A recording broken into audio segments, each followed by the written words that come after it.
तो आज के सेशन में हम लोग पढ़ेंगे रॉबर्ट क्लाइव तथा द्वैध शासन के बारे में। बहुत ही मजेदार चैप्टर है, बहुत ही इंपॉर्टेंट टॉपिक है, बहुत मजा आने वाला है। चलिए ध्यान सुनिए। देखिए, मैंने आपको पहले ही बताया था कि अंग्रेजी शासन अगर आप पूरा देखेंगे कि अंग्रेज ब्रिटिश ईस्ट इंडिया कंपनी 1600 ईस्वी में आता है और 1600 से लेकर 1947 तक अगर उसका हम शासन देखेंगे, किसका, अंग्रेजों का, उसने पता है सबसे बढ़िया काम क्या किया था। अगर उसके भारत के अंदर इतना बड़ा लंबा शासन रहा, उसके पीछे जो सबसे महत्वपूर्ण रीजन था वो ये था कि उसने जिसको भी भारत में नियुक्त करके भेजा, जिस भी पदाधिकारी को भारत में नियुक्त करके भेजा, वो स्पेशलिस्ट को भेजा और जिसकी आवश्यकता थी उसी से संबंध को भेजा। सही बात है कि नहीं है? आप देखिए, तो सबसे पहला ब्रिटिशर जो आता है जॉन मिल्टन हॉल, याद होगा, मैं आपको जब पढ़ा था यूरोपियन कंपनी, उसमें मैंने बताया था।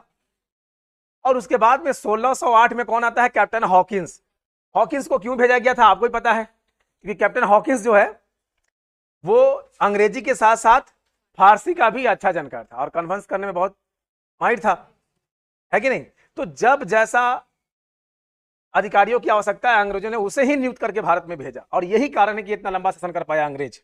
अब देखिए, जैसे ही फोर्ट विलियम का निर्माण किया जा रहा था, कहां? कलकत्ता, बंगाल के अंदर फोर्ट विलियम का निर्माण किया जा रहा था और उस दौरान एक घटना हुई थी, ब्लैक होल ट्रेजेडी, काल कोठरी कांड। याद आया? Black hole tragedy. और ब्लैक होल ट्रेजेडी एकदम ध्यान समझना, एकदम ध्यान दो। जब ब्लैक होल ट्रेजेडी यानी कि काल कोठरी घटना जब होता है विलियम फोर्ट को लेकर के, तो अंग्रेजों ने देखा कि भाई यहां विवाद बढ़ता जा सकता है विलियम फोर्ट को लेकर के। तो उसने बड़ा एक काबिल व्यक्ति को भारत में भेजा, रॉबर्ट क्लाइव को। बड़ा मजा आएगा आज के सेशन में, सुनना ध्यान से, बहुत कुछ सीखने को मिलेगा। मैंने पहले बताया है, इतिहास हमें हर एक मोमेंट पर बहुत कुछ सिखाती है, सिखाती नहीं है, बहुत कुछ सिखाती है। हर बस इतना है कि तुम्हें सीखने आना चाहिए। सही बात है ना? सीखने आना चाहिए। एक बच्चा हमसे पूछा कि सर, सिद्धार्थ जो है पीपल के वृक्ष के नीचे 6 वर्ष रहा, ज्ञान की प्राप्ति हो गया, कल हम भी जाके बैठ जाते हैं, ज्ञान की प्राप्ति हो जाएगा। महावीरा ने 12 वर्ष तक तपस्या के बाद ज्ञान की प्राप्ति हुआ। हमने उसको कहा कि तुम्हें क्या लगता है, जब तुमको मैं पढ़ाऊंगा प्राचीन भारत के इतिहास में, पढ़ाऊंगा सिद्धार्थ के बारे में, और सिद्धार्थ से गौतम बुद्ध के बनने की कहानी जब मैं बताऊंगा, तब तुम्हें समझ में आएगा ये 6 वर्ष में एक एक मोमेंट, एक एक पल कितना इंपॉर्टेंट था। तुम्हें क्या है कि सिद्धार्थ वहां बैठा हुआ है, हर पल, हर मोमेंट जो घटना हो रही थी, उन घटनाओं से वो सीख रहा था। कौन? सिद्धार्थ। और सीखते सीखते सीखते इतना तप गया कि एक दिन बन गया गौतम बुद्ध। सिद्धार्थ से गौतम बुद्ध बनने की कहानी बहुत बड़ी है। तुमने गौतम बुद्ध को देखा है, लेकिन गौतम बुद्ध बनने की तपस्या को नहीं देखा है। समझ में आया बात? तुम मुझे कामयाब के रूप में देख रहे हो, लेकिन तुमने मेरा कांटों भरा बिस्तर नहीं देखा। वही बात है। जब महात्मा गांधी आए 1915 में, 7 जनवरी को चले थे अफ्रीका से और 9 जनवरी को पहुंच गए भारत, बॉम्बे बंदरगाह पर। और सबसे पहले उन्होंने काम किया, अपने राजनीतिक गुरु गोपाल कृष्ण गोखले से मिलने गए, क्योंकि बीमार भी चल रहे थे, तो मिलने जाते हैं, गुरु का आशीर्वाद लेते हैं और कहते हैं कि अब मैं फाइनली भारत आ गया अफ्रीका से, अब मैं वापस नहीं जाऊंगा, तो क्या करूं? 1915 में कांग्रेस का अधिवेशन था बॉम्बे में। कहां था अधिवेशन? बॉम्बे में अधिवेशन था। और दूसरा, 1915 में ही उनके बहुत अच्छे मित्र थे मदन मोहन मालवीय, नाम सुना होगा। मदन मोहन मालवीय बनारस में एक यूनिवर्सिटी बना रहे थे, BHU, बनारस हिंदू यूनिवर्सिटी, तो भी बुला रहे थे। इधर कांग्रेस भी उनको इनवाइट कर रही कि आप आइए, सेशन को अटेंड कीजिए। उधर मदन मोहन मालवीय बोल रहे हैं कि आइए आप, तो उनके मित्र थे, गांधी तुम कहां हो, आओ जाइए इधर। दोस्त वैसे ही बोलता है ना जी, हम इधर एक यूनिवर्सिटी बना रहे हैं, आओ तुम थोड़ा देखो, है ना? तो इन्होंने कहा कि क्या करूं, पॉलिटिकल गुरु यानी अपने गुरु से पूछते हैं कि क्या करूं गोपाल कृष्ण गोखले के। तो उन्होंने कहा कि बेटा, ये वर्ष तुम्हें कहीं भी जाने की आवश्यकता नहीं है, पहले भारत को समझो और भारत को समझने के लिए भारत का भ्रमण करो, भारत को समझने के लिए भारत का भ्रमण करो। 1915 का जो वर्ष था महात्मा गांधी के लिए भारत में भ्रमण का वर्ष है। सब जगह घूमते हैं, स्थिति को देखते हैं, समझते हैं, ऑब्जर्व करते हैं।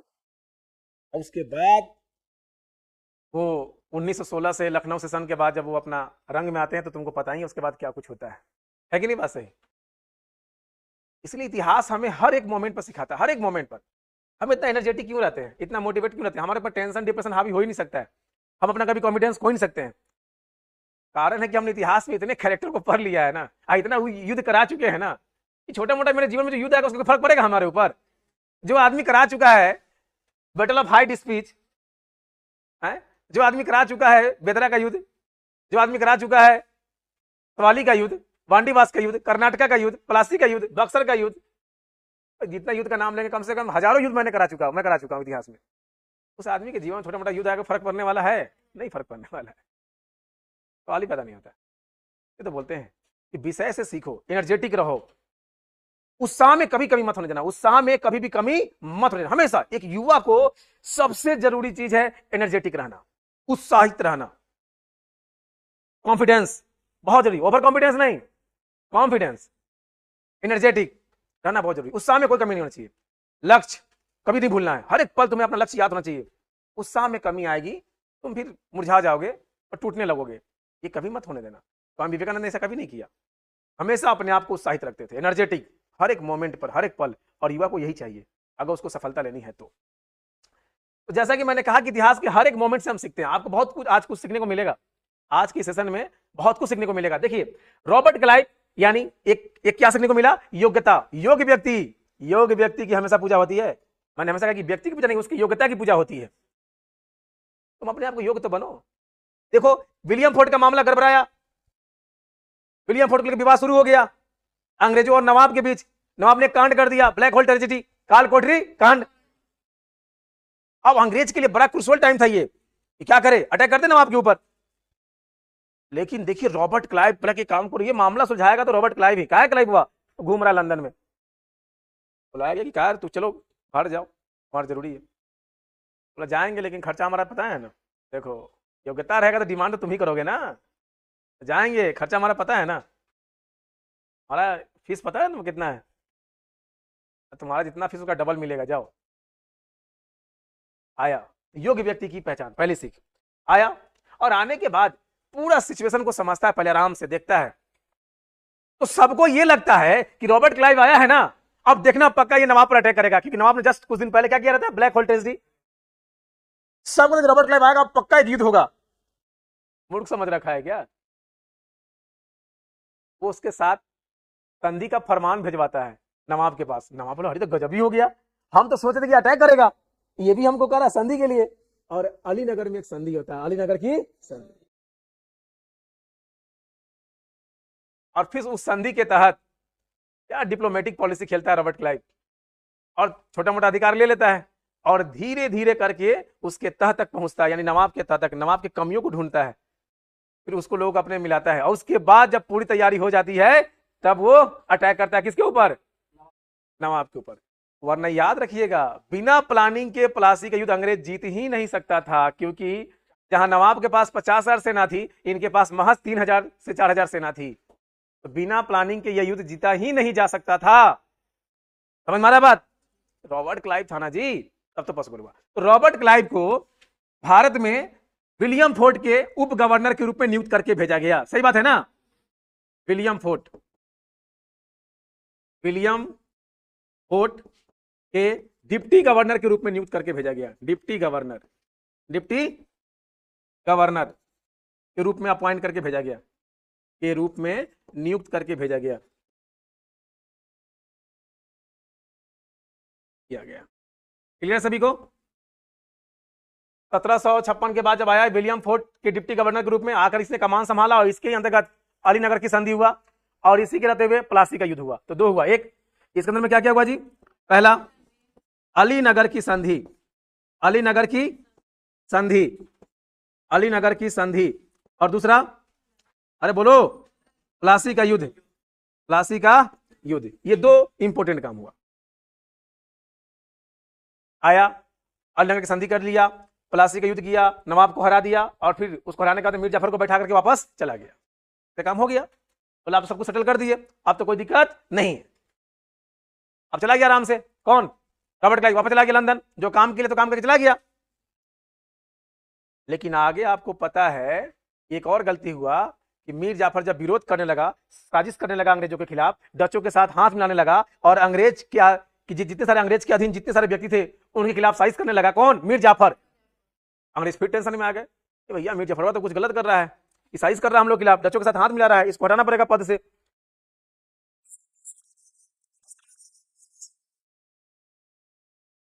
अरे भाई साहब, मैं तो कहता हूं, मैंने तो एकदम दावे के साथ कहा है कि अगर रॉबर्ट क्लाइव होता तो मीर जाफर के बाद मीर कासिम को नवाब बनाता ही नहीं। मेरा इतिहास में, इतिहास के जितने बड़े विद्वान है, मैंने उनसे कहना है मेरा कि अगर रॉबर्ट क्लाइव होता तो मीर कासिम, वो व्यक्ति को पहचान करता है ना जी, व्यक्ति को पहचानना आना बहुत बड़ी बात है, बहुत बड़ी बात है, बहुत बड़ी कला है। रॉबर्ट क्लाइव मीर जाफर को बनाया, उसको समझ के बना दोबारा। मीर जाफर जो बनाया ना मीर जाफर को प्लासी युद्ध के बाद, लेकिन मीर जाफर जब साइज करने लगा तो उसको हटा दिया गया अंग्रेजों के द्वारा, और किसको बना दिया गया? मीर कासिम। और मीर कासिम को बनाना, इसका मतलब क्या हुआ कि बक्सर के युद्ध को जन्म देना था। सही बात है ना? आज ही बैठ जाइए, क्लास चल रहा है। क्लियर? तो कहने का मतलब, जब मीर कासिम को बना दिया गया, रॉबर्ट क्लाइव अगर होता तो मीर कासिम को नहीं बनाता। देखिए मीर कासिम बनाने का नतीजा क्या हुआ? बैटल ऑफ बक्सर, बक्सर का युद्ध। और बक्सर का जब युद्ध हुआ 1764 में, फिर मामला गड़बड़ हो गया, क्योंकि बक्सर के युद्ध में अब अकेला बंगाल नहीं था, बंगाल का साथ कौन दे रहा था? अवध। और उसके बाद मुगल पास दिल्ली। ये लड़का इधर ध्यान दो, king Khan is here, father of GKGS.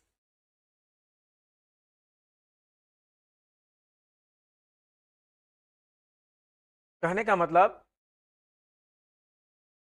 मामला गड़बड़ हो रहा था कि भाई अब तो बंगाल पहले टेंशन में था, अब तो अवध भी आ गया, दिल्ली भी आ गया, बक्सर का युद्ध हो गया, बहुत नुकसान हुआ। फिर बोला कि अरे क्लाइव कहाँ है? जब मुसीबत मांगने होता था तब उसको किसका याद आता था? क्लाइव का। अब क्लाइव उधर घूम रहा है, तो भाई पैसा से कमा के गया था, घूम रहा है आजकल लंदन में, टेम्स नदी किनारे में दम घूम रहा है, एकदम बाल बाल झाड़ करके। फिर उसको आया कि भैया चलो बुला रहा है अंग्रेज वहां भारत में। बोला अब नहीं जाएंगे, अब चार्ज डबल, अब चार्ज हमारा डबल। जिसका डिमांड, हम योग्यता होगी डिमांड बढ़ेगी, सीधा फॉर्मूला है रे भाई। योग्यता होगी डिमांड, तो योग्य, अपने आप को योग्य बनाओ ना, अपने आप क्या करो? योग्य बनाओ ना। तुम उल्टा दिशा में भागते हो, तुम पहले भाग रहे कटरीना के पीछे। यहां युवाओं की दिक्कत क्या है कि शुरू से ही वो गलत दिशा को पकड़ लेता है, रॉन्ग डायरेक्शन। पहले कैटरीना के पीछे और पैसा के पीछे, दोनों गलत दिशा है। हम बच्चा को बोल बोल के थक गए, पिछले 10 साल से बोल रहे हैं पूरे भारत को कि तुम भागो योग्यता के पीछे। किसके पीछे? योग्यता के पीछे। कैटरीना और पैसा दौड़ते हुए तुम्हारे पास आएगा, तुम नहीं। अब नहीं, अब कैटरीना नहीं चाहिए, वो निकल गई ना हाथ से। कैटरीना हाथ से निकल गई, कौन ले गया? विकी कौशलवा ले गया, तो हाथ से निकल गई। अब तो भाई अभी कौन आई है? रवीना टंडन की बेटी का नाम क्या है जी? हैं? अब देखो नाम सब याद रखे हुए अभी सबसे वही ट्रेंड में है। कहने का मतलब ये है, आप योग्यता के पीछे भागिएगा, यकीन मानो पैसा सब चीज तुम्हारे पीछे भागता चला, तुम पहले ही उल्टा दिशा में भाग लगते हो। रॉबर्ट क्लाइव को देखो, एक और सीख मिला तुमको। क्या सीख मिला? अगर योग्यता रहेगी डिमांड बढ़ेगा। सही बात है। इतिहास में तुमको हम मैथ का फॉर्मूला बना के दे रहे हैं, इतिहास में तुमको हम मैथ का फॉर्मूला बना के दे रहे हैं। क्या दिया मैंने मैथ का फॉर्मूला? योग्यता बढ़ेगी, योग्यता रहेगा, डिमांड बढ़ेगी। लिख लो फॉर्मूला। सही बात है कि नहीं है? अब क्या चाहिए? इतिहास को तुमको हम साइंटिफिक तरीके से पढ़ा रहे हैं। तो रॉबर्ट क्लाइव बोला कि अब जाएंगे लेकिन डबल चार्ज। अब इसका भाव बढ़ने लगा, लालच आने लगा इसको कि भाई अब तो डिमांड है, मतलब हमने कुछ है हमारे अंदर। गया, आया भारत। क्या मामला है? अरे क्या मामला, तुम गए इधर जफरवा जो है कि साइज करने लगा, उसको हटा दिए, मीर कासिम को बना दिए, कासिम भी उल्टा सीधा करने लगा। ये अवध से जाके हाथ मिला लिया, दिल्ली से मिला लिया हाथ। ये सब हाथ कैसे मिलाया पता नहीं, इसी से पूछो। अब तुम आया ना, तुम समझो। अब रुको, बोले कासिम कहाँ है? तो कासिम तो भाग गया रुको रुको, भाग रहा है, कहाँ चला गया? दिल्ली। और जाके कोतवाल में छिप गया, पूरा खोजवा रहा है उसे, कहाँ है? तो फरार। तो असम से बोले कासिम अगर मिला होता है ना तो उसका तो बुखार उतार देता है। रॉबर्ट क्लाइव हुआ, वो तो भाग गया। अब तो पहुंचता है किसके पास? मुगल बादशाह साला। और चाचा क्या हाल खबर? बोला क्या बोले, कासिम भड़का दिया था, बिरयानी खिला करके जो लालच दे दिया था कि गठबंधन कर लो। और सुजफदीनुमा भी साथ दे रहा था, वो भड़का रहा था हमको। कासिम के साथ साथ सुजफदीनुमा था। तो बाद में फरियाएंगे, पर थोड़ा सा बात करते हैं। बेटा बड़ा नुकसान हुआ तेरा वजह से, बक्सर के युद्ध हुआ, बड़ा नुकसान हुआ है। बोला आप चाचा कुछ उपाय करो। अब तो साक्षात भगवान है, गोरे भगवान, गोरे भगवान, कुछ करो। बोला क्लेवर कहता अच्छा बेटा भगवान के रूप में हम तुम्हें दिखाई दे रहा है, अभी बताते हैं तुमको। एक काम करो, चलो तुम्हारे साथ तो संधि करेंगे लेकिन यहाँ नहीं करेंगे, चलो इलाहाबाद में। इलाहाबाद में लेकर आया, सही ना, इलाहाबाद की संधि। अब सुजाउद्दीनवा से कहा कि इधर आओ, भाई जो काढ़ा और इलाहाबाद है ये अवध में था। बोला काम कोई दे दो हमको, दे करके दे दिया साल हमको, तू यहाँ का पूरा जो है राजस्व हमको देगा, एकदम क्लियर।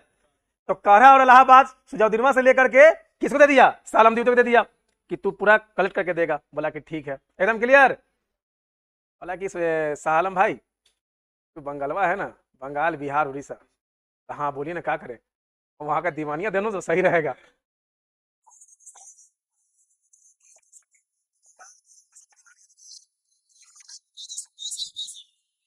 सही बात है कि नहीं। वो भी अभी तुम बड़ा कमाल का देखे ना, तुमको भारत में पहला बैंक जो स्थापित हो उसका बताएंगे तुमको, इकोनॉमिक्स से जोड़ेंगे। अभी तो मैथ्स जोड़े हैं, अभी तो इकोनॉमिक्स जोड़ना बाकी है। इतिहास को हर विषय जोड़ देंगे हम, क्योंकि हर सब्जेक्ट एक दूसरे जुड़ा हुआ है, पढ़ोगे तभी समझ में आएगा। क्यों यूपीएससी सब विषय पढ़ना पड़ता है, क्यों यूपीएससी में सब विषय पढ़ना पड़ता है, क्योंकि सब विषय आपस में कनेक्टेड है एक दूसरे से, तो पढ़ाया नहीं गया ना उस तरीके से, इसलिए तो दिक्कत होती है। उसके बाद बंगाल बिहार उड़ीसा का दीवानी ले लिया किससे, सालम द्वितीय। इन सब के बदले कहा गया कि कुछ हमको भी किया जाए। बोला कि देखो एक काम करो, तुमको हम 26 लाख रुपए दे रहे हैं हर वार्षिक पेंशन के रूप में। अब तुमने उसको एक तरह से खरीद लिया, अगर जरा डिंग डोंग करेगा अरे वेतन बंद करो, पेंशन बंद करो, सही बात है कि नहीं है। नवाब को ये हालत में ला देना, क्या तुम कभी सोचो अगर तुम मुगल पढ़ रहे थे, बाबर, हुमायूं, अकबर, जहांगीर, शाहजहां और औरंगजेब, तुमने कभी सोचा था कि मुगलों का इस तरह का भी हाल होगा। तुम जब पढ़ रहे थे अकबर को, तुमने सोचा भी नहीं होगा कि मुगलों का ऐसा हाल होगा कि नवाब को कठपुतली बना दिया जाए, सालम को पेंशन पर कठपुतली बना दिया गया, 26 लाख रुपया वर्ष। एकदम चुपचाप करके बैठो, ज्यादा डिंग डोंग करेगा तो पेंशन बंद हो जाएगा। अब बेचारा जैसा अंग्रेज कहा वैसा पकड़ा। अब बाड़ी था किसका, सुजाउद्दौला का, उसको पकड़ा, आप बेटा तुम्हारा बाड़ी है इधर। 4 दिन बाद उसके साथ संधि करता इलाहाबाद में, 16 अगस्त को 1765, सही ना। और बाद में कहता है कि देख बेटा अब अवध में अगर हम व्यापार करेंगे तो कोई चुंगी नहीं दे, यानी अगर अवध में मुक्त व्यापार का अधिकार प्राप्त कर लिया, एकदम क्लियर। और उसके बाद तो कि भाई युद्ध में बड़ा हार जाना हुआ है, बहुत लॉस हुआ है, 50 लाख रुपया दो। 50 लाख रुपए बहुत बड़ा रकम हो गया, ये देना पड़ा। और साथ में गाजीपुर और बनारस का जो जागीरदार था बलवंत सिंह के पास था। बलवंत सिंह किसका दिन था, अंग्रेज का दिन। बोला कि वापस करो, ओकरा पास वापस करेगा तो हमारा पास आ जाएगा ना जी, सही बात है ना, अंग्रेज के पास। यार रॉबर्ट क्लाइव ने गेम खेला रे भाई, इतना बेहतरीन गेम खेला, और उसके बाद सब सेटलमेंट कर दिया, एकदम क्लियर। किसने, रॉबर्ट क्लाइव। तो रॉबर्ट क्लाइव विलियम फोर्ट के डिप्टी गवर्नर के रूप में अपॉइंट हुआ। इसके समय में अलीनगर का संधि हुआ, फिर प्लासी का युद्ध। आप मुझे बताएंगे कि अलीनगर का संधि कब हुआ था, 1756 था कि 57 था, और प्लासी का युद्ध 1757। और इसने एक और काम क्या किया था, दोनों तो सेकंड साइड लिखा रहा है,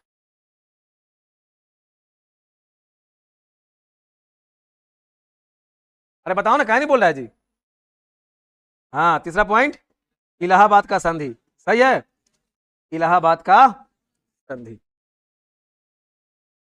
कब हुआ था, 1765। दो संधि हुआ है तो जानते ही आप लोग। तो ये सब काम किसने किया, रॉबर्ट क्लाइव ने किया, क्लियर। तो बक्सर के युद्ध के बाद जब रॉबर्ट क्लाइव ने दोबारा से मीर जाफर को बंगाल का नवाब बना दिया, किसको बना दिया, मीर जाफर को जबरदस्ती बनाया गया। बोला चलो नवाब बनो, ना आप ना जाएंगे, बोले चलो नहीं तो समझ लेना फिर। अब उसके पास गंवाने के लिए क्या था, कुछ भी नहीं। बोले कम से कम नवाब का रहेंगे तो कुछ। अब बेचारा कहते बीमार पड़ गया, टेंशन से उसकी मृत्यु भी हो गई बीमारी से। अब बाद में से कौन बना, नजमुद्दौला। कौन बना, सही है ना, नजम, बंगाल के नवाब को तो बना रखना था, नजमुद्दौला बना। कौन बना, सही है ना, नजमुद्दौला बना। तो हुआ क्या कि रॉबर्ट क्लाइव 1765 के बाद एकदम, अब यहां से कहानी पलटने वाला, बड़ा मजा आएगा। अब हम लोग जा रहे हैं द्वैत शासन की तरफ। रॉबर्ट क्लाइव ये समझ गया, रॉबर्ट क्लाइव से 4 पॉइंट इसको लिख लीजिए जल्दी से, एकदम क्लियर। चलिए, तो इसमें आपने 2 पॉइंट जोड़ा है, आपने 1 पॉइंट जोड़ा है द्वैत शासन का शुरुआत और बंगाल का प्रथम गवर्नर। तो रॉबर्ट क्लाइव के बाद हम अब जा रहे हैं कहां, द्वैत शासन की तरफ। चलिए आगे बढ़े। अब ये क्या आ गया, द्वैत शासन। बड़ा ध्यान से समझना मेरी बात को, द्वैत शासन। हेडलाइन दीजिए, द्वैत शासन, डायरकी रूल, द्वैत शासन, डायरकी रूल। द्वैत शासन होता क्या है, जब एक ही प्रांत में या एक ही राज्य में या एक देश में जब दो अलग अलग सरकार दो अलग अलग विषय पर कार्य करती है तो उसको क्या बोलते हैं, द्वैत शासन। एकदम क्लियर। जैसे वर्तमान में देखिए तो 2 सरकार का हम लोग सामना कर रहे हैं कि नहीं कर रहे हैं, एक राज्य सरकार और एक केंद्र सरकार, एक राज्य सरकार और एक केंद्र सरकार। सही बात है कि नहीं है? भारत में वर्तमान में द्वैत शासन है कि नहीं है? अरे बोलो ना जी, है द्वैत शासन। तो जब किसी भी व्यक्ति को किसी भी क्षेत्र या प्रांत या राज्य या देश में जब 2 अलग अलग सरकार का सामना करना पड़े, सरकार के शासन का सामना करना पड़े, तो 2 अलग अलग सरकार के शासन का होना क्या कहलाता है, द्वैत शासन। वर्तमान में द्वैत शासन है कि नहीं भारत में? एक तरफ राज्य सरकार का सामना कर रहे हैं और एक तरफ केंद्र सरकार। एकदम क्लियर, बात समझ में आ गई? तो समझिए द्वैत शासन होता क्या है। द्वैत शासन की तरफ बढ़ने से पहले मैं आपको बता दूं कि द्वैत शासन के बारे में सबसे पहले जो इसका कॉन्सेप्ट दिया था अपनी किताब डायरकी में, उसका नाम था लियोनेल कार्टिस। क्या नाम था? Lionel Curtis. Lionel Curtis, Lionel Curtis.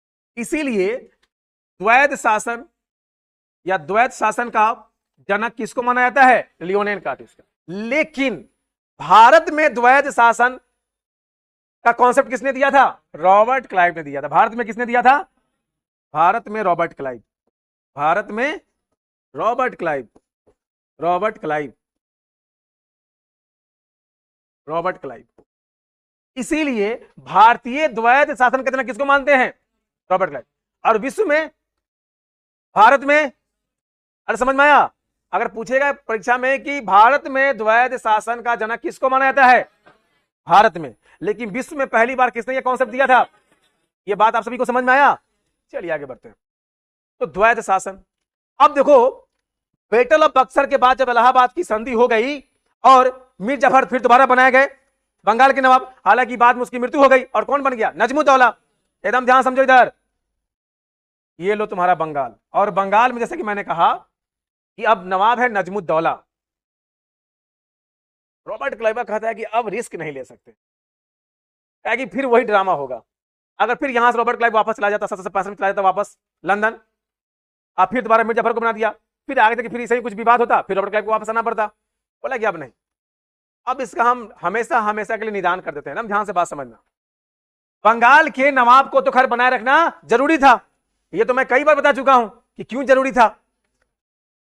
तो उसने क्या किया कि अब एक काम करते हैं, अब इनको इंडिपेंडेंस नहीं रखेंगे, अब बंगाल के नवाब को इंडिपेंडेंस नहीं रखना है, तो क्या किया जाए, तो द्वैत शासन लाते हैं। तो रॉबर्ट क्लाइव बताता है द्वैत शासन के बारे में। तो ये क्या होता है, मतलब अभी बता रहे हैं क्या होता है। बंगाल में दोहरी सरकार कार्य करेगी, एकदम क्लियर, बड़ा मजा आएगा। एक देखिए, एक तो हो जाएगा आपका यहां पर हो जाएगा आपका इस वाले में governor of Bengal, governor of Bengal, governor, और एक हो जाएगा नवाब, नवाब ऑफ बंगाल। यानी कि भारत के अंदर किसी प्रांत में पहली बार एक अलग पद का सृजन किया गया, उस पद का नाम दिया गया गवर्नर। क्या नाम दिया गया? बोला कि देखिए अब नवाब को इंडिपेंडेंस नहीं, नवाब को पूरा बंगाल नहीं देना है, अब नवाब के ऊपर कौन रहेगा, गवर्नर। यानी गवर्नर भी रहेगा बंगाल में और नवाब भी रहेगा। गवर्नर कौन रहेगा, अंग्रेज। गवर्नर कौन रहेगा, और नवाब वहां का लोकल रहेगा, स्थानीय। एकदम क्लियर। नवाब के ऊपर कौन है, गवर्नर क्या है, अंग्रेज। अब नवाब, लोगों को लगेगा ये पूरा बंगाल की जनता है, बंगाल के जनता को लगे भैया नवाब शासन कर रहा है, लेकिन बंगाल के जनता को पता नहीं कि नवाब के ऊपर कौन है, गवर्नर। समझ में आया? कि अब रिस्क ना लेंगे भैया, बहुत रिस्क ले लिए। जाफर का रिस्क लिए, ईसाइज करने लगा, कासिमुआ का रिस्क लिए, बक्सर का युद्ध हो गया, अब रिस्क नहीं लेंगे। अब बंगाल के नवाब को स्वतंत्र नहीं रखना है, तो बंगाल के ऊपर, बंगाल के नवाब के ऊपर, और बंगाल को संरक्षण में लेने के लिए अंग्रेजों ने एक नए पद का सृजन किया जिसका नाम दिया गवर्नर। अब बंगाल का नवाब है, उसके ऊपर गवर्नर है। अब नवाब वही करेगा जो गवर्नर चाहेगा। अब पूरा एकदम गवर्नर ध्यान देकर बैठा हुआ है कि ज्यादा डिंग डोंग नहीं करने का, हम ऊपर हैं, घबराना नहीं, एकदम क्लियर। अब बताइए बंगाल में दो तरह की शासन हो रहा है। अब कमाल की बात देखो, नवाब को दे दिया निजामत का मामला। कौन सा मामला दे दिया? निजामत वाला मामला इसको दे दिया, निजामत। और गवर्नर ने अपने पास कौन सा अधिकारी रखा? दीवानी। कौन सा अधिकारी? दीवानी। अच्छा, दीवानी ऐसे लिखना, ऐसे लिखेगा तो मामला बिगड़ जाएगा, वो वाला दीवानी हो जाएगा जो तुम समझ रहे हो, है ना। तो दीवानी मामला किसके पास रहेगा? और नवाब के पास कौन सा मामला? यानी प्रशासन, लड़ाई झगड़ा, मारा पीटी सब जाओ उधर, समझो नवाब के पास। पैसा लेकर आए हो? हाँ इधर। देखो भाई साहब लूटा होगा, एकदम क्लियर। अब तुम बताओ, इस बंगाल के अंदर दो सरकार है ना, एक का नाम क्या है और एक का नाम, एक के पास कौन सा अधिकार है, एक के पास कौन सा है? तो दो सरकार हुआ कि नहीं हुआ? इसको क्या बोलेंगे? द्वैध शासन। क्लियर? बात समझ में आया? Robert Clive. तो अंग्रेज ने कहा कि यार यार तुमने तो बड़ा जबरदस्त कॉन्सेप्ट दे दिया द्वैध शासन का, एक काम करो ना, तुम ही गवर्नर बन जाओ ना, क्या दिक्कत है? जब तुमने गवर्नर का पद लाया है तुम ही बन जाओ। बोला बनेंगे जरूर, लेकिन हम अपने अकॉर्डिंग काम करेंगे। देखो अब धीरे धीरे अपना भाव बढ़ा रहा है रॉबर्ट क्लाइव, अपना वर्चस्व बढ़ा रहा है। बोला कि हम अपने अकॉर्डिंग काम करेंगे। बोला कि ठीक है, तुम अपने अकॉर्डिंग काम करो। तो बंगाल का प्रथम गवर्नर कौन बन गया? हाँ, रॉबर्ट क्लाइव प्रथम गवर्नर। कौन बना? Robert Clive. अब समझ में आ गया आपको बात? रॉबर्ट क्लाइव, रॉबर्ट क्लाइव ये बन गया। अब रॉबर्ट क्लाइव यहीं तक शांत नहीं रहा। रॉबर्ट क्लाइव जब बना तो उसने कहा किया कि पूरे बंगाल में, क्योंकि दीवानी का मामला उसके पास था, दीवानी मामला उसके पास था, यानी पूरे बंगाल में दीवानी कलेक्ट कौन करेगा? अरे कौन करेगा? रॉबर्ट क्लाइव, अंग्रेज करेगा। उसने कहा कि काम करे भैया, यहाँ का लोकल जो भाषा बोलता है वो समझ में आएगा नहीं। अब तुम जा रहा है गांव में जाकर के दीवानी अधिकार, कहा है अलवारा हो, और रॉबर्ट क्लाइव क्या समझ में आएगा क्या बोल रहा है कि नहीं? और लोकल लोग को ही पता है कि भाई कैसे पैसा वसूला जाता है, वरना यहाँ बहुत दिक्कत है। आपको पता नहीं, यहाँ लोग पैसा ले लेता है तो लोन वाला से बेचारा आता है पैसा मांगने के लिए, सब गायब रहता है और 10 गो बहाना। बच्चा को जाकर बोल देता कि अरे पापा जी हैं घर में, जाके देखो पैसा लेना है। जब बच्चा जाता है घर में तो पापा सिखा के भेजता है कि जाओ के बोल देना कि हम घर पे नहीं है। हाँ, लेकिन बच्चों सब तो सत्यवादी होता है, वो आके बोलता है पापा जी बोल रहे हैं कि पापा जी घर में नहीं है। लो पकड़े गए। तो बंगाल, एक बंगाली बोल रहा है और एक बिहार यानी भोजपुरी में बोल रहा है। रॉबर्ट क्लाइव हम कैसे कलेक्ट करेंगे? जाएंगे पैसा मांगने, बोलेंगे दो। बोला कहाँ से अलवारा, क्या चाहिए, क्या हो जाएगा? उसने कहा कि रुको, दो लोकल लोगों को ही दीवानी कलेक्ट करने के लिए दो अलग अलग लोकल लोगों को अपॉइंट किया। एक किया कलकत्ता में और एक किया कलकत्ता बंगाल में और एक किया बिहार में। एक तरफ कहां किया? कलकत्ता बंगाल में, कलकत्ता, और एक जगह किया बिहार में। दो जगह इसने अपॉइंट किया। कलकत्ता में जो अपॉइंट किया वहां किया मुजफ्फर खां। किसको किया? राजा मुजफ्फर खां, राजा मुजफ्फर खां। क्या नाम था? कहीं कहीं मोहम्मद भी लिखा है, मोहम्मद मुजफ्फर खां। और बिहार में किसको अपॉइंट किया? सिताब राय को। किसको अपॉइंट किया? सिताब राय को अपॉइंट किया। कितना दिमाग लगाता है रॉबर्ट क्लाइव। बोलता है कि यहीं के दो लोकल लोगों को हम अपॉइंट कर देते हैं, जाकर के पूरा पैसा लेकर के आएगा। दोनों से कहा 1 वर्ष में 3 करोड़ रुपए मुझे चाहिए। 1 वर्ष में क्या चाहिए? दीवानी मामला मेरे पास है तो पैसा मेरे पास आना चाहिए, 3 करोड़ रुपए।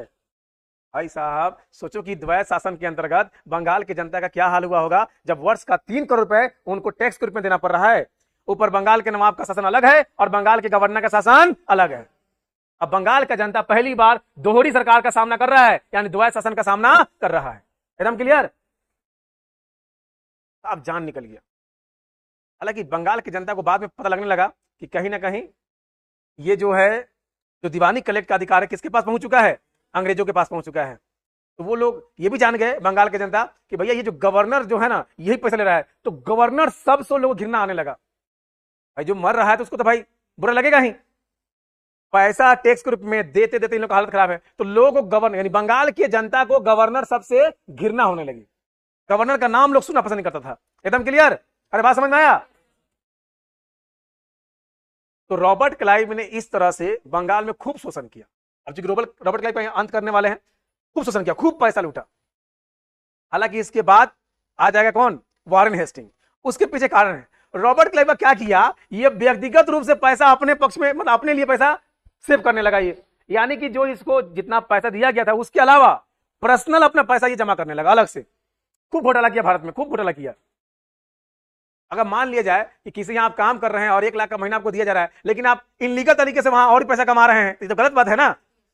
और रॉबर्ट क्लाइव कहा कि भाई ठीक है, ये सब तो हमको योग्य समझ करके यहाँ लाया है, लेकिन अब पैसा ज्यादा चाहिए। अब पैसा देकर लालच बढ़ गई, खूब घोटाला किया भारत के अंदर, खूब लूटा और अंग्रेज को दे भी नहीं रहा है, खुद अपने लिए रख लिया सब।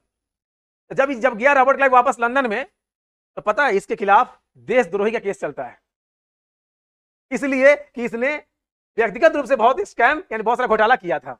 एकदम क्लियर। क्योंकि रॉबर्ट क्लाइव एक बहुत बड़ा नाम बन चुका था, तो कहा जाता है कि इस अपमान से बचने के लिए रॉबर्ट क्लाइव ने आत्महत्या कर ली थी लंदन के ही अंदर। समझ में आया? तो ये था रॉबर्ट क्लाइव का पूरा इतिहास। एकदम क्लियर। अरे बात समझ में आया कि नहीं आया? तो चलो लिखना शुरू करो। लिखो कि द्वैध शासन का कॉन्सेप्ट पहली बार लियोनेल कार्टिस ने दिया था। द्वैध शासन का कॉन्सेप्ट पहली बार लियोनेल कार्टिस ने दिया था। द्वैध शासन का कॉन्सेप्ट पहली बार किसने दिया था? लियोनेल कार्टिस ने दिया था। कॉन्सेप्ट पहली बार लियोनेल कार्टिस ने दिया था। लियोनेल कार्टिस ने दिया था। जबकि भारत में द्वैध शासन का जनक रॉबर्ट क्लाइव को माना जाता है। जबकि भारत में द्वैध शासन का जनक लियोनेल कार्टिस ने दिया था। लियोनेल कार्टिस ने दिया था। जबकि भारत में द्वैध शासन का जनक रॉबर्ट क्लाइव को माना जाता है। कि भारत में यह कॉन्सेप्ट किसने दिया था पहली बार? रॉबर्ट क्लाइव ने दिया था। इसलिए रॉबर्ट क्लाइव को भारत में द्वैध शासन का जनक माना जाता है, किसने भारत में आके अप्लाई किया। एकदम क्लियर। जबकि रॉबर्ट क्लाइव को भारत में द्वैध शासन का जनक माना जाता है। बात समझ में आ गया? अगर परीक्षा में पूछता है कि द्वैध शासन का पहली बार कॉन्सेप्ट किसने दिया था? Lionel Curtis. अगर प्रश्न आता है कि भारत में द्वैध शासन का जनक किसको माना जाता है? Robert Clive. एकदम क्लियर है? अरे क्लियर सभी को? ठीक है। उसके बाद मैंने कहा कि इसने आने के साथ बंगाल में द्वैध शासन का शुरुआत किया। तो प्रश्न यह बन सकता है कि भारत का पहला प्रांत कौन है जहां द्वैध शासन की शुरुआत हुआ था? बंगाल। ऑप्शन में रहेगा अवध, दिल्ली, बंगाल, मैसूर। आंसर क्या हो जाएगा? और आंसर क्या होगा? तो लिख लो, लिखो इस पॉइंट को। द्वैध शासन का शुरुआत सर्वप्रथम बंगाल में हुआ। द्वैध शासन का शुरुआत सर्वप्रथम बंगाल में हुआ। बंगाल में हुआ। तो 4 प्रांत का नाम पूछेगा, ऑप्शन में रहेगा द्वैध शासन का शुरुआत बंगाल प्रांत में हुआ। ऑप्शन में रहेगा अवध, दिल्ली, मैसूर और बंगाल। आंसर क्या हो जाएगा आपका? बंगाल। सर्वप्रथम कहां स्टार्ट हुआ? बंगाल के अंदर। एक तरफ बंगाल का गवर्नर और एक तरफ बंगाल का नवाब। एकदम क्लियर? ठीक है। अब लिखिए, बंगाल के गवर्नर के रूप में, बंगाल के प्रथम गवर्नर के रूप में, बंगाल के प्रथम गवर्नर के रूप में, बंगाल के प्रथम गवर्नर के रूप में रॉबर्ट क्लाइव को नियुक्त किया गया। बंगाल के प्रथम गवर्नर के रूप में रॉबर्ट क्लाइव को नियुक्त किया गया। बंगाल के प्रथम गवर्नर के रूप में किसको नियुक्त किया गया? रॉबर्ट क्लाइव को नियुक्त किया गया।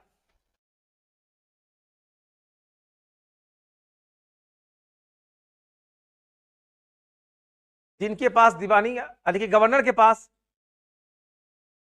नेक्स्ट पॉइंट लिखिएगा, गवर्नर के पास, नेक्स्ट पॉइंट लिखिए, गवर्नर के पास दीवानी का अधिकार होता था, जबकि नवाब के पास निजामत का अधिकार था। गवर्नर के पास दीवानी का अधिकार था, जबकि नवाब के पास निजामत का अधिकार था। गवर्नर के पास दीवानी का अधिकार तथा नवाब के पास निजामत का अधिकार था। सही है ना? नवाब के पास कौन सा अधिकार था? निजामत का अधिकार था। निजामत का अधिकार था। Okay clear? क्योंकि बंगाल के गवर्नर के पास दीवानी का अधिकार था और बंगाल का प्रथम गवर्नर कौन बना था? Robert Clive. तो रॉबर्ट क्लाइव ने क्या किया कि दीवानी कर, यानी कि दीवानी कर वसूलने के लिए बंगाल के 2 अलग अलग क्षेत्रों में 2 लोकल उप दीवान को नियुक्त किया। एकदम क्लियर? बंगाल कलकत्ता में किसको नियुक्त किया था? मुजफ्फर रजा खां को या रजा मुजफ्फर खां को। और बिहार में किसको किया? सिताब राय को। तो लिखिए इस पॉइंट को, लिखिए। रॉबर्ट क्लाइव ने रॉबर्ट क्लाइव ने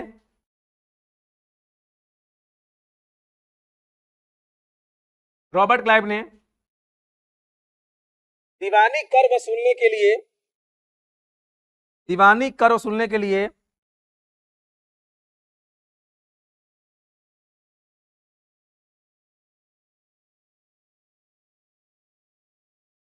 दीवानी कर वसूलने के लिए कलकत्ता कलकत्ता में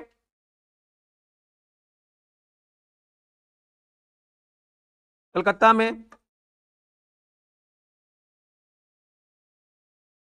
मुजफ्फर रजा खां मुजफ्फर रजा खां मुजफ्फर रजा खां मुजफ्फर रजा खां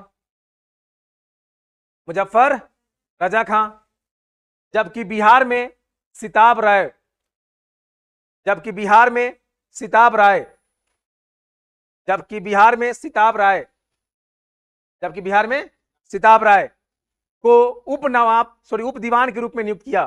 सिताब राय को उप दीवान के रूप में नियुक्त किया। उप दीवान के रूप में नियुक्त किया। उप दीवान के रूप में नियुक्त किया।